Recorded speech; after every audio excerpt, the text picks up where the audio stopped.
Welcome to this explainer. Okay, today we're unpacking a pretty bizarre modern ritual. Just think about it for a second. Whenever a camera points our way, almost on autopilot, we shout the name of a random dairy product. Cheese! It's a completely universal reflex today. But have you ever stopped to actually wonder why we do this? Because we absolutely didn't always do this. In fact, for a really long time, smiling in a photograph was culturally forbidden. No way, right? So how exactly did we go from stone-faced seriousness to beaming brightly on command? Well, let's uncover the hidden historical, cultural, and corporate forces behind the modern smile. So let's dive right into this by asking our main question: why cheese? Out of all the words in the entire English language, why did this one specific word become the universal photographic trigger? I actually want you to physically mouth the word right now with me. Say cheese. Do you feel what just happened to your face? The ch sound forces your teeth to clench together, and that long e sound immediately parts your lips and pulls your cheeks outward. Mechanically speaking, the word itself literally forces your face into a natural-looking smile, regardless of what you're actually feeling in that exact moment. Now, contrast our modern cue with the Victorian era's go-to word. Back in the 1840s, photographers, like Britain's first portrait photographer, Richard Beard, didn't want you to say cheese. Actually, they told their subjects to say prunes. Why prunes? Because saying prunes purses the lips together and creates this tiny, tightly controlled mouth. And as we're about to see, a tiny, serious mouth was exactly what you wanted if you were having your portrait taken in the 19th century. Let's step way back into the 19th century for a minute.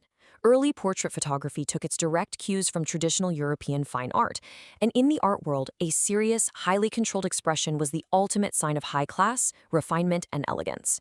If you smiled broadly, you were breaking strict etiquette codes. A wide, toothy grin was considered totally foolish, and it was strictly reserved in paintings and early photos for peasants, young children, and drunks. Emotions were considered a deeply private matter. You absolutely did not put them on public display for a formal portrait. Now, you've probably heard a couple of very popular theories about why Victorians didn't smile. The first one is that early cameras took hours to capture an image, so people just couldn't hold a smile that long without looking like a quivering cartoon character. The second theory is that dental hygiene was just terrible back then. I mean, pulling teeth was literally the main cure for tooth decay, so people kept their mouths shut to hide their bad teeth. But as we look at the actual data, we're going to completely debunk both of these common myths. Let's tackle the technology myth first. Yes, for sure, the very first camera images in the 1820s took hours, or sometimes even days to expose. But by the year 1845, daguerreotype exposure times were already cut down to just a few seconds. Yet, people continued to stare blankly and solemnly into cameras for decades after this. This pretty much proves that those stern, unsmiling faces were a deliberate cultural choice and a really rigid social norm. It wasn't just some technological limitation of the camera. And this right here brilliantly illustrates the truth about the dental hygiene myth. Some folks argue that modern dental care and braces made people confident enough to finally smile. But look at these numbers. Widespread orthodontic care happened way too late. Between 1963 and 1965, only 2.5% of U.S. children had braces. Even by the late 60s, it was only around 10.7%. That means widespread teeth straightening happened decades after the smiling revolution had already completely taken over popular photography. So if it wasn't the tech and it wasn't the teeth, what actually caused the shift? Section 1. The Kodak Catalyst, Manufacturing the Smile. To understand this massive shift, we really need to look at how the Eastman Kodak Company basically engineered the modern photographic smile. We're turning to an academic study by Kristina Kochemitova titled Why We Say Cheese. You see, the Eastman Kodak Company had a massive monopoly on the U.S. photography market, but they had a big problem. They needed to convince everyday, ordinary people to buy cameras. So what did they do? They deliberately linked snapshot photography to consumer happiness, leisure, and festive moments. They ran these relentless ad campaigns showing the Kodak girl, a stylishly dressed woman out on vacation, always with a beaming smile on her face. So the really crucial takeaway here is that Kodak literally manufactured consent. Being photographed used to be this stiff, sometimes intimidating experience. Kodak trained the public, and professional photographers for that matter, to reframe it entirely. They explicitly instructed photographers to act friendly, tell jokes, and associate picture-taking with holidays and parties. Through massive advertising campaigns showing happy consumers, Kodak defined the entire aesthetic of the snapshot. They made us believe that if you had a camera, you were having fun, and obviously if you were having fun, you had to be smiling. It was all basically made possible by the introduction of the $1 Kodak Brownie camera in 1800.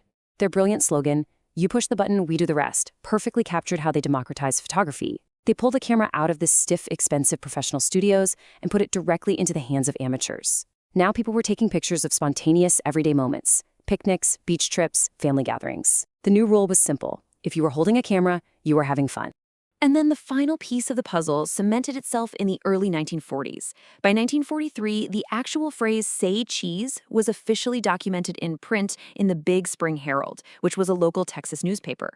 The phrase was reportedly championed by Ambassador Joseph E. Davies, who had figured out that it was this automatic, foolproof formula for a smile. From that exact moment on, saying cheese hit the mainstream and became permanently lodged into the global cultural zeitgeist. Section 2. Social conditioning and gendered smiles. As the smile became, well, essentially mandatory for photographs throughout the 20th century, we have to recognize that these new societal expectations weren't distributed equally. When we examine the historical gender divide in portraiture, a really fascinating double standard appears. Even as smiling became more common, men were still largely expected to present themselves as level-headed, stabilizing, and serious members of society. For them, it was all about projecting authority. Women, on the other hand, have consistently been expected to perform smiles way more than men. For bourgeois women in the late 19th and early 20th centuries, smiling was deemed the natural, morally acceptable, and aesthetically appropriate mode of expression to project warmth and friendliness.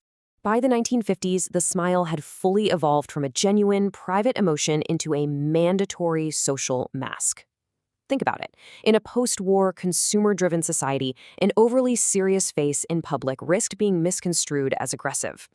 The social smile became a compulsory sign of polite distance when you encountered strangers. More than that, a broad, toothy smile, the exact kind you get when you say cheese, became the ultimate non-confrontational symbol of middle-class prosperity, health, and belonging to a community. Okay, let's look at this across a timeline.